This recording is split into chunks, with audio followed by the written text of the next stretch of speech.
Hello everyone. So today I am back with new video and आज हम इस video में second chapter of six standard science cover करने वाले हैं, जो कि है सॉर्टिंग मटेरियल्स इनटू ग्रुप्स। उससे पहले मैं आपको बता दूं कि मैं साइंस के सारे चैप्टर्स जो सिक्स स्टैंडर्ड के हैं वो कवर करने वाली हूँ इस सीरीज़ में। आगे फर्दर क्लासेस के भी मैं कवर करूँगी। तो अगर आपको मेरा पढ़ाया अच्छा लगता है तो प्लीज़ सब्सक्राइब करें चैनल को, लाइक करें और शेयर करें अपने फ्रेंड्स के साथ, अपने क्लासमेट्स के साथ। ठीक है, तो स्टार्ट करते हैं। आज का चैप्टर है sorting materials into groups, which is second chapter. New syllabus के अकॉर्डिंग अब ये सेकंड चैप्टर हो चुका है, अदरवाइज आई थिंक ये थर्ड या फोर्थ चैप्टर होता था। सो फर्स्ट पैराग्राफ में ये बोल रहे हैं कि हम अपने सराउंडिंग में बहुत सारी चीज़ें देखते हैं। अगर हम आसपास देखें तो हम क्या क्या देख सकते हैं। एक चेयर देख सकते हैं, एक बुलक कार्ट देख सकते हैं, साइकिल देख सकते हैं, या कुकिंग यूटेंसिल्स देख सकते हैं, बुक्स देख सकते हैं, क्लोथ्स देख सकते हैं, टॉयज़ देख सकते हैं, water, stones and many other objects. ठीक है, तो नेक्स्ट ये कह रहे हैं एक छोटी सी एक्टिविटी है कि look around and identify objects that are round in shape. Our list में इंक्लूड अ रबर बॉल या फुटबॉल या ग्लास मार्बल्स। फिर कह रहे हैं कि कुछ ऐसे ऑब्जेक्ट्स भी इंक्लूड कर लीजिए जो ऑलमोस्ट राउंड हैं, पूरी तरह राउंड नहीं है बट ऑलमोस्ट नियरली राउंड है। तो उसमें क्या इंक्लूड हो जाएगा आपका एप्पल, ऑरेंजेस, अर्दन पिक्चर।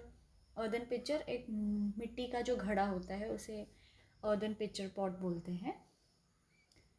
ठीक है, नेक्स्ट ये कह रहे हैं कि let us say we wish to make a group of objects that are made up of plastics. तो अब ये बोल रहे हैं कि अब हम ऑब्जेक्ट्स को क्लासीफाई करना स्टार्ट करते हैं on the basis of their material. तो पहले कह रहे हैं कि group of objects made up of plastic. Plastic में क्या क्या आ जाता है? Bucket, lunch boxes, toys, water containers, pipes and many such objects we find a place in this group. So there are also many ways to group objects. In the above example, we have grouped objects on the basis of their shape or the materials they are made from. All the objects around us are made up of one or more material, and these materials may be glass, metal, plastic, wood, cotton, paper. Okay, तो ये कह रहे हैं कि पहले हमने objects को classify किया on the basis of their shape, उसके बाद हमने ऑब्जेक्ट्स को क्लासीफाई किया on the basis of their plastic. तो वैसे ही मटेरियल के बेसिस पे जो आपके ऑब्जेक्ट्स हैं वो क्लासीफाई हो सकते हैं। Material can be of metal, glass, या प्लास्टिक हो सकता है, या वुड हो सकता है, या कॉटन हो सकता है, पेपर हो सकता है, सॉइल, मड, कुछ भी हो सकता है। ठीक है, ओके, तो पहली एक्टिविटी हम देख लेते हैं कि ये क्या कह रहे हैं। Let us collect as many as objects possible from around us. Each of us could get some everyday objects from home and we could also collect some objects from the classroom also. ये क्या कह रहे हैं कि ये आपकी classroom based activity है। आप अपनी मैम को और कोई भी टीचर है उनको इन्वॉल्व करके, साथ में पेरेंट्स को इन्वॉल्व करके, घर से अगर सामान कुछ लाना है तो उनको इन्वॉल्व करके कर सकते हैं। क्या करना है कि आप अपनी सराउंडिंग से क्या कलेक्ट कर सकते हो। देखो, अगर आप क्लासरूम से कलेक्ट करना चाहते हो तो आप chalk, pencil, notebook, rubber, duster. अगर घर से कलेक्ट करना चाहते हो तो hammer, nail, soap, spoke of wheel, bat, match box, salt, potato. तो we can also list objects that we can think of. ठीक है, कुछ ऐसे ऑब्जेक्ट्स की आप लिस्ट बना सकते हो जिनके बारे में आप सोच सकते हो लेकिन उनको आप क्लासरूम तक नहीं ले जा सकते हो, जैसे कि वो क्या? Tree, wall, doors, tractor, road. ठीक है, अब क्या करना है कि इन सब ऑब्जेक्ट्स को जो आपने कलेक्ट किए हैं उनको सेपरेट करना है। Collection that are made from paper और वुड। ठीक है, जो वुड और पेपर से बने हैं उनको सेपरेट कर लेना है। This way we have divided all the objects into two groups. One group has objects that are made from paper और wood, while the other group has the objects that are not made from these materials. ठीक है, similarly we could separate the things that are used for preparing food. कि अगर आपने और कुछ objects घर से लाए हैं, जैसे आपने कुछ वेजिटेबल ले आया है, कुछ मसाले ले आए हैं, या कुछ भी सॉल्ट लिया है, तो उसको आप सेग्रीगेट कर सकते हो क्योंकि these are prepared for using food. तो on the basis of this also you can separate the objects. Next ये क्या बोल रहे हैं कि let us be little more systematic since all the objects collected in table 2.1 try to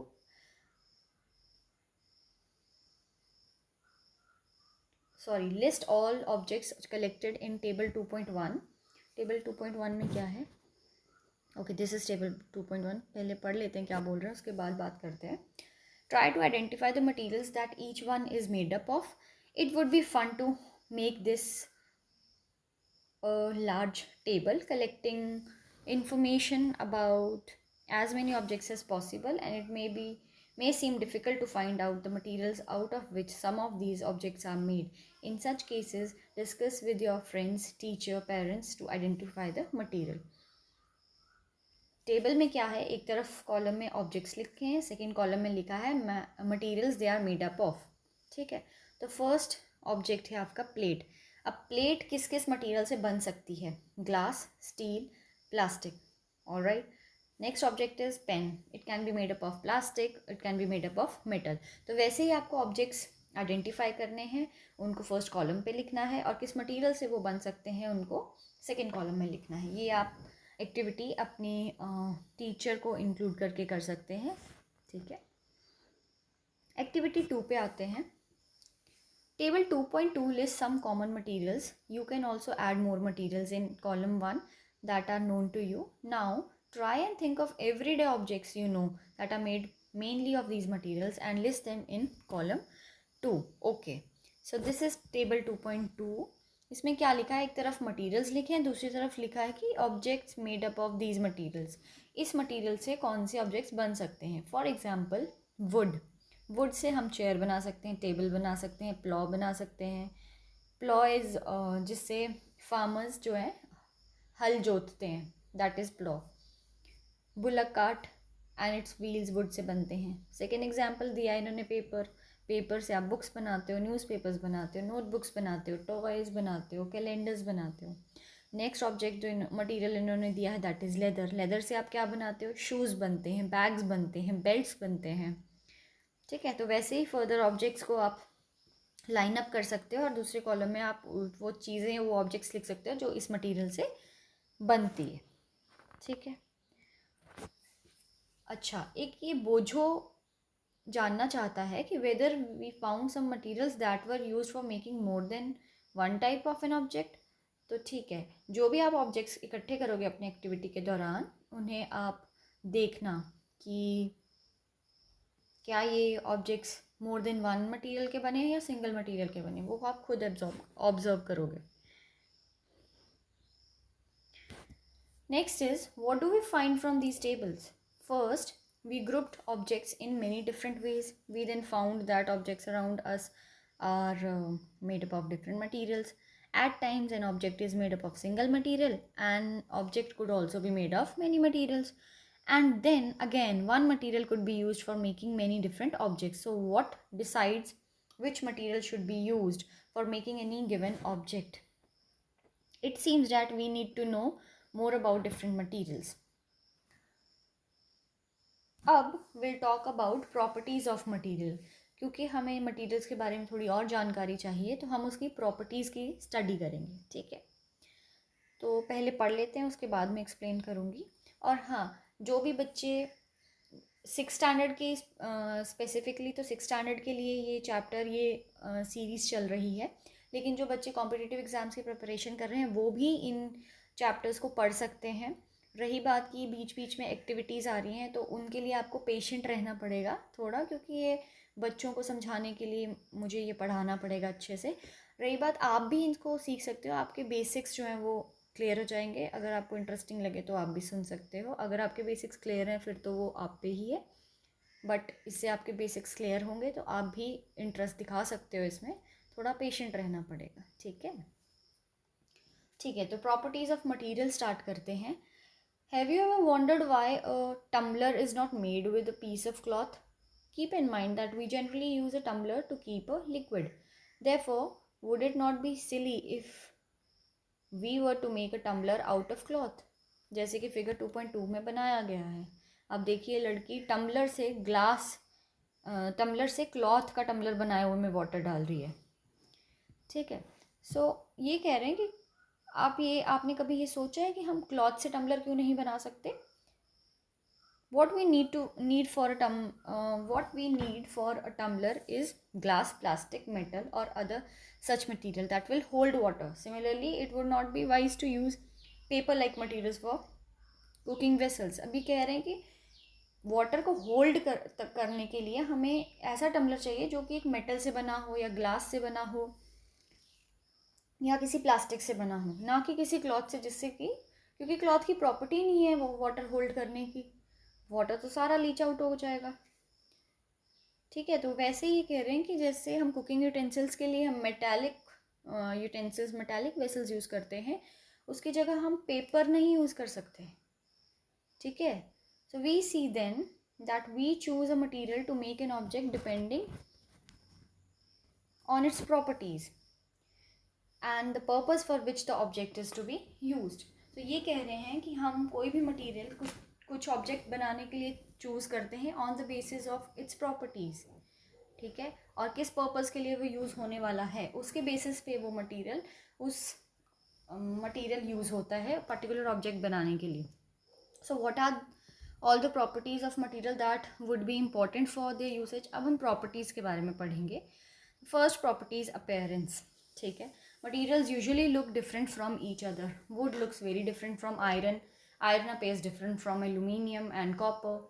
At the same time, maybe जो aluminium है और जो कॉपर है उसकी प्रॉपर्टीज़ आयरन से थोड़ी बहुत मैच करती होंगी। ठीक है, तो ये अपीयरेंस एक मैटर करती है। ये एक्टिविटी 3 है नेक्स्ट, इससे हमें थोड़ा क्लियर हो जाएगा। और let me read it out for you. Collect small pieces of different materials, paper, cardboard, wood, copper wire, aluminium sheet, chalk. Do any of these appear shiny? Separate the shiny materials into a group. अब ये जो आपने material इकट्ठा किया इसमें से कुछ shiny होगा, आई थिंक एल्यूमिनियम तो होगा, कॉपर वायर भी शाइनी होगी। ठीक है, इनको सेपरेट कर दो। Now observe as the teacher cuts each material into. Okay, तो आपने क्या करना है, ये सारा मटीरियल इकट्ठा करके अपनी क्लास टीचर के पास लेके जाना है। ये एक्टिविटी क्लास में ही होगी क्योंकि इसमें कट भी करना पड़ेगा, तो बेटर होगा कि आपकी टीचर ही आपके लिए करे और ये आपकी क्लासरूम में कलेक्टिवली एक्टिविटी की जाएगी। ठीक है, तो जब टीचर मटेरियल को बीच में से कट करेगी तो 2 पीसेस बन जाएंगे। तो जो फ्रेश पीस कटा होगा आपने नोटिस करना है कि क्या वो शाइनी अपीयर हो रहा है, आपने ये नोटिस करना है। ठीक है, it may include these objects also in the group of shiny materials. Do you notice such a shine or luster in other materials also? Cut them anyway as you can. Repeat this in the class with as many materials as possible. ठीक है, तो आपने क्या करना है कि आपने बहुत सारे मटेरियल इकट्ठे करने हैं, उनको बीच से कट करके देखना है कि जो न्यू सर्फेसेस मिल रहे हैं आपको वो क्या शाइनी है या नहीं, लस्टर दे रहे हैं या नहीं। इससे आपको उनकी अपीयरेंस की प्रॉपर्टी जो है वो क्लियर हो जाएगी। तो क्या होगा कि materials that have lustre are usually metals like iron, copper, aluminium, gold. Gold तो आपको क्लास में लाना पॉसिबल नहीं हो पाएगा, शायद आयरन कॉपर आप ले भी आओ, एल्यूमिनियम भी आप ले आओ। ठीक है, तो some metals often lose their shine and appear dull because of the action of air and moisture on them. We therefore notice the lustre only on the freshly cut surface. अगर suppose आज आप एक तनिष्क जाके एक ring खरीद लेते हो, 8 साल बाद 9 साल बाद क्या होगा, उसकी थोड़ी रिंग जो है वो डल हो जाएगी, लेकिन फिर भी अगर आप उसको बीच से कट करोगे तो जो न्यू सरफेस अपीयर होगा वो फिर से लस्टर देगा, वो शाइनी होगा। ऊपर का सरफेस जो पहले से एयर के कांटेक्ट में है वो due to the action of air and moisture थोड़ा डल हो गया होगा। ठीक है, so, जो मेटल में जो भी नया न्यू कट सरफेस आता है वो लस्टर देता है। When you visit an ironsmith or workshop, look out for freshly cut surfaces of metal rods to see if they have luster. So next we'll talk about hardness.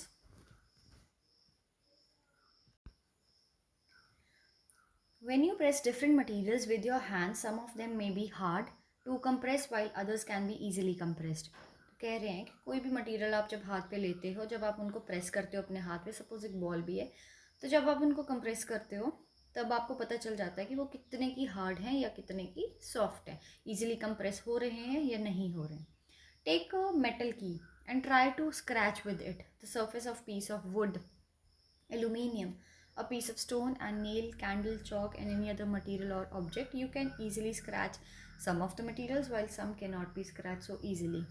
बोल रहे हैं कि एक मेटल की लो, कोई भी चाबी लो और उससे या वुड पे, एल्यूमिनियम पे, स्टोन पे, नेल पे, कैंडल पे, चौक पे या कोई और भी मटेरियल जो आपको लगता है उस पर थोड़ा स्क्रैच लगाओ और फिर देखो कि कौन सा मटेरियल जो इजीली स्क्रैच हो जाता है और कौन सा नहीं हो पाता है. तो क्या कहते हैं कि materials which can be compressed और scratch easily are called soft and while some other materials which are difficult to compress are hard. ठीक है, तो जो मटेरियल्स ईजिली स्क्रैच हो जाते हैं that are called soft materials, और जो मटेरियल्स जो ईजिली कंप्रेस नहीं हो पाते हैं that are called hard materials.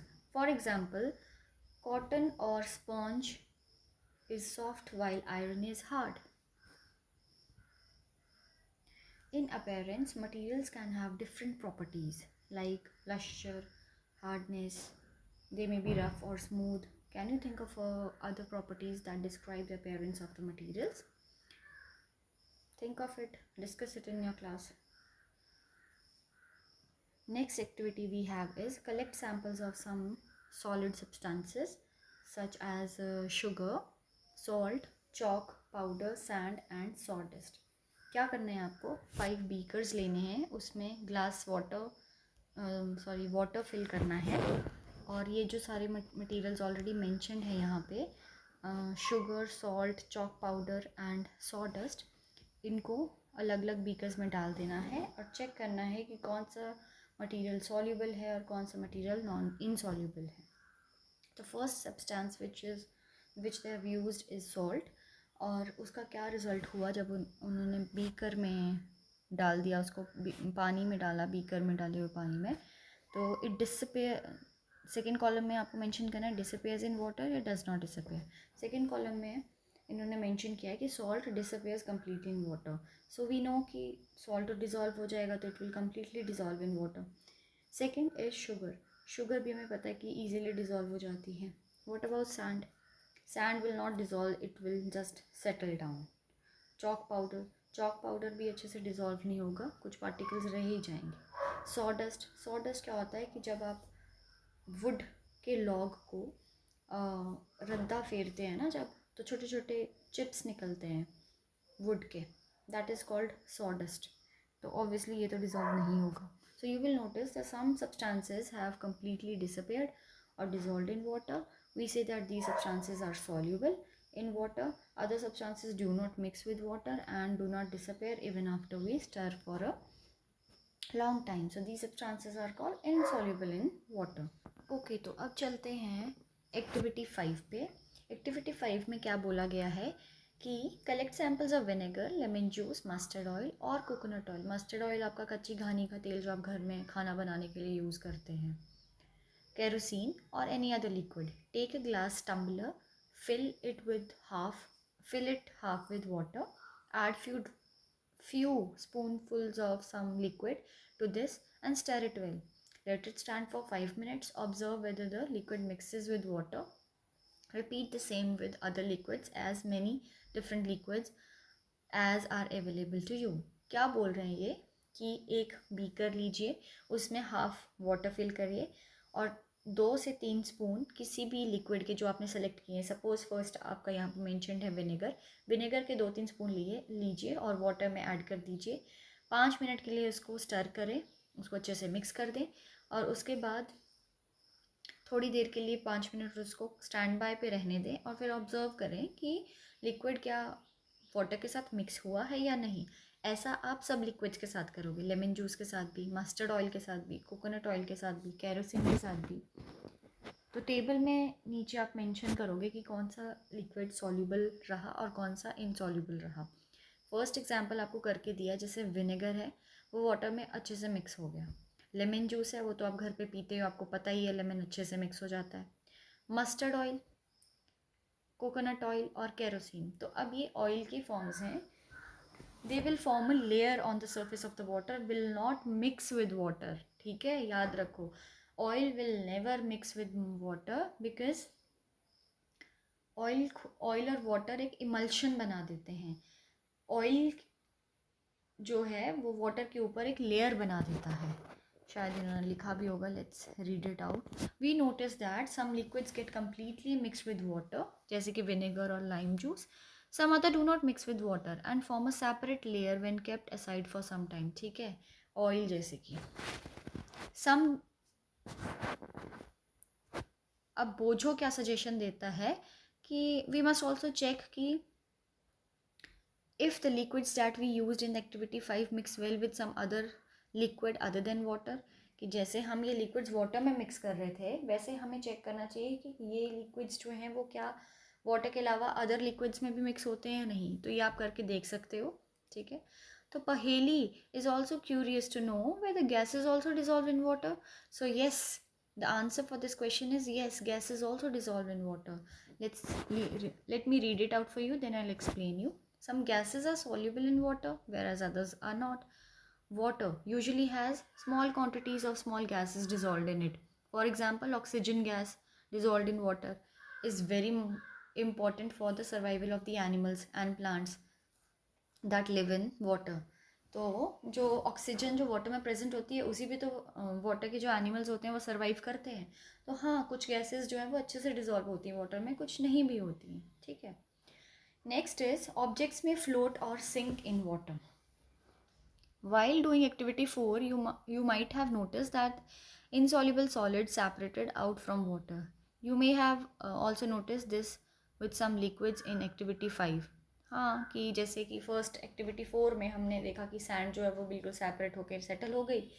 Activity 5 में हमने देखा कि जो केरोसिन या जो ऑयल है उसने एक लेयर सेपरेट लेयर बना दी वाटर से. ठीक है, some of these materials that did not mix with water floated to the surface of the water. Others may have sunk to the bottom of the tumbler, right? We notice many examples of the objects that float in water or sink. Dried leaves fallen on the surface of a pond or a stone that you have thrown into the pond. Few drops of honey that you let fall into the glass of water. What happens to all of these? तो अब ये क्या बोल रहे हैं कि एक suppose एक पॉन्ड है, उसके बाद उसकी पत्तियां गिर रही हैं सूख के, वो पानी के ऊपर गिर रही हैं, तो वो क्या डाउन हो जाएंगी या फ्लोट करने लगेंगी? तो ऑब्वियसली कि पत्ते हैं, आपने देखे होंगे, वो फ्लोट करेंगे. फ्लोट क्यों करते हैं? उसकी भी एक प्रॉपर्टी है, क्योंकि वाटर जो है वो ज़्यादा डेंसर है और पत्ता लाइट वेट है, तो वो उसकी अपनी प्रॉपर्टी है, इसलिए वो ऊपर फ्लोट करेगा. अब इस फिगर को देखिए, figure 2.6. Some objects float in water while other sink in it. तो जैसे की है वो सिंक हो चुकी है, कॉइन्स डले हैं वो सिंक हो गए हैं, एक लीफ है वो फ्लोट कर रहा है. तो वैसे ही पॉन्ड में क्या हुआ कि अगर आपने स्टोन डाला तो वो ड्राउन हो गया, और अगर आपने लीफ गिराए हैं उस पर तो वो फ्लोट करेंगे. तो वो हर ऑब्जेक्ट की अपनी अलग प्रॉपर्टी है. Bojo would like you to give him 5 examples each of the objects that float and those that sink in water. Okay, तो स्टूडेंट्स ये आप खुद करोगे, अपनी मैम के साथ डिस्कस करो, आपस में डिस्कस करो अपने ग्रुप्स में. What about testing these same materials to see if they float or sink in other liquids like oil? आप ये भी कर सकते हो कि यही सेम मटेरियल्स जो वाटर में आप टेस्ट कर रहे हो, आप वो ऑयल में भी कर सकते हो या कोई और लिक्विड ले सकते हो. ठीक है, जस्ट टू सी कि क्या उन लिक्विड्स में भी ये पर्टिकुलर ऑब्जेक्ट्स जो हैं फ्लोट करेंगे या सिंक करेंगे. Next we will study about transparency. So पहले थोड़ा रीड कर दूँ मैं आपके लिए, उसके बाद मैं आपको समझाती हूँ. You might have played the game of hide and seek. Think of some places where you would like to hide so that you are not seen by others. Why did you choose those places? Would you have. तो ये क्या कह रहे हैं कि आपने कभी छुपन छुपाई तो खेला ही होगा बचपन में, तो आप वो प्लेसेस क्यों ढूंढते हो जहाँ से आप दिख ना सको? इसीलिए ना, ताकि आप कंप्लीटली छुप जाओ, वहाँ से कोई आपको देख ना सके. Would you have tried to hide behind a glass window. क्या आप कोशिश करोगे कि आप किसी शीशे के पीछे छुप जाओ या किसी शीशे की विंडो के पीछे छुप जाओ? उसे तो आप साफ दिख जाओगे ना. Obviously not, as your friends can see through that and spot you. Can you see through all the materials? No. Those substances or materials through which things can be seen are called transparent. जो ऐसी चीज़ें या कोई सामान जिसके are पार हम देख सकते हैं उसे बोलते हैं transparent. Let me highlight for you. जैसे कि ग्लास हो गया, वाटर हो गया, एयर हो गया, सम प्लास्टिक हो गया, are the examples of the transparent materials. अब shopkeeper usually prefer to keep biscuit, sweets and other eatables in transparent containers of glass और plastic so that buyers can easily see these items. अब आप figure 2.8 देखिए, इसमें transparent jars में किसी bakery में biscuits रखे हैं और स्वीट्स रखी गई हैं या जो भी मटेरियल रखा है, ताकि जो बच्चे हैं स्पेसिफिकली आप लोग वो अट्रैक्ट हो सको. आप देख के ही तो कोई चीज़ खरीदोगे ना, इसलिए तो ये मटेरियल्स जो जिसके अंदर ये बिस्किट्स वगैरह डाल के रखे हैं, दैट मटेरियल इज़ ट्रांसपेरेंट, जिससे आर पार दिख रहा है. On the other hand there are some materials through which you are not able to see. These materials are called opaque. Let me highlight this for you.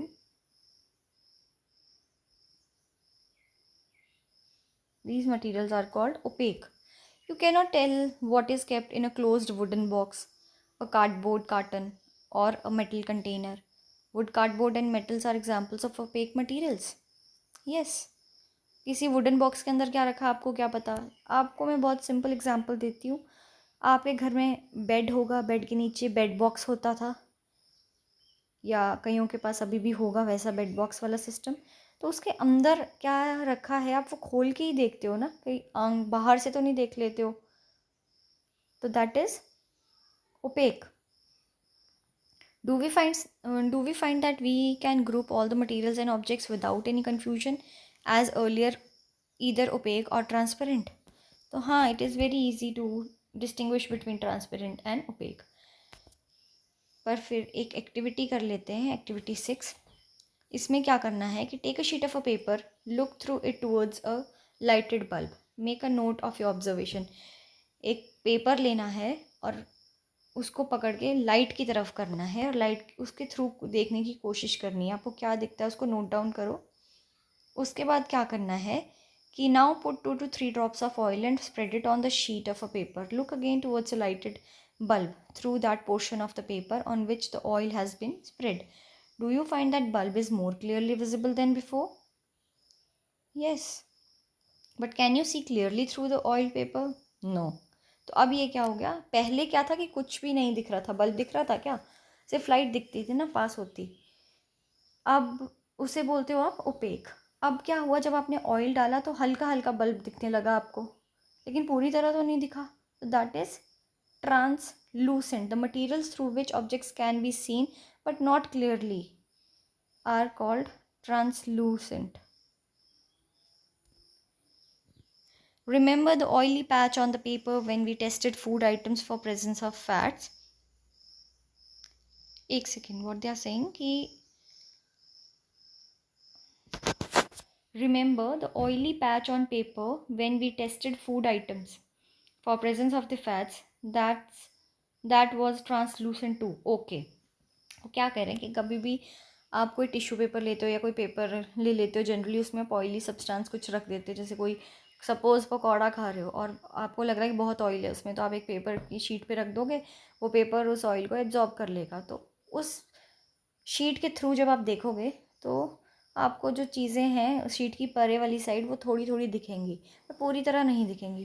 तो that is translucent. Can you think of some more examples of translucent materials? तो okay guys, you think of it and discuss it among yourselves. We can therefore group materials as opaque, transparent and translucent. Paheli suggests covering the glass of a torch with your palm at a dark place.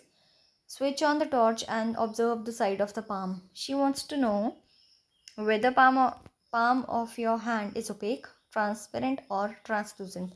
तो आप ये कर सकते हैं, एक torch लीजिए, अंधेरे में अपने हाथ के नीचे रख लिए और देखिए क्या ऑब्जर्वेशन होता है. We learned that materials differ in their appearance and the way they mix in water or other liquids.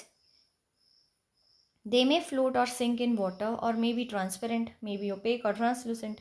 Materials can be grouped on the basis of similarities or differences in their properties. Why do we need to group materials?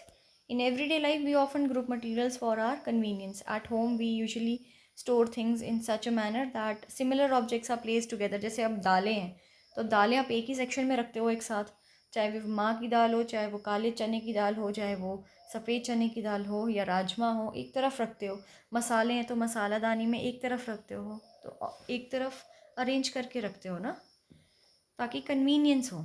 We often group materials for our convenience. At home, we usually store things in such a manner that similar objects are placed together. Such an arrangement helps us to locate them easily. Similarly, a grocer usually keeps all the type of biscuit at one corner of his shop, all the soap at another, while grains and pulses are stored at some other place. So there is another reason why we find such grouping useful. Dividing materials in groups makes it convenient to study their properties and also observe any patterns in these properties. We will study more about this in higher classes. So अगले chapters में और अगली classes में आने वाले lectures में आपको पता चलेगा और भी चीज़ें इन डिटेल में थोड़ा। तो आज आपको मैंने क्या क्या पढ़ाया, हार्ड क्या होता है, इनसॉल्यूबल क्या होता है, लश्चर मटेरियल क्या होता है, मेटल्स कैसे होते हैं, ओपेक क्या होता है, रफ़ कैसा होता है, सॉल्यूबल कैसा होता है, ट्रांसलूसेंट, ट्रांसपेरेंट। ठीक है, तो नेक्स्ट लेक्चर में will cover the exercise of this chapter. तो अगर आपको मेरी एक्सप्लेनेशन अच्छी लगती है तो प्लीज़ सब्सक्राइब करना मेरे चैनल को, लाइक करना और अपने फ्रेंड्स और क्लासमेट्स के साथ शेयर करना, ताकि वो भी इन लेक्चर्स को पढ़ के अपने टॉपिक्स को क्लियर कर पाएँ।